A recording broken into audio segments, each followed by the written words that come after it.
Hello everyone, in this video, I'll show you how to add a size chart to your Shopify store. This method is simple, doesn't require coding.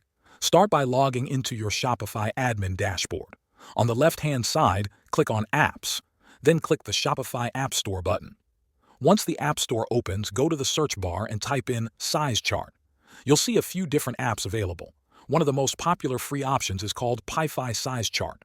Click on it, then click the Add App button. Shopify will guide you through a few steps to install it. Once it's installed, open the Shopify Size Chart app from your Apps menu. Inside the app, click on Create Size Chart. You'll have to select the type of product you want to add a size chat to. Then you'll see a simple form where you can enter the details of your size chart. You can name the chart something like Men's T-shirt Size Chart or Women's Dress Sizing. Then enter your measurements, such as chest, waist, length, or sleeve, into the table. When you're done, click Save. Once saved, the size chart will appear on your product pages automatically.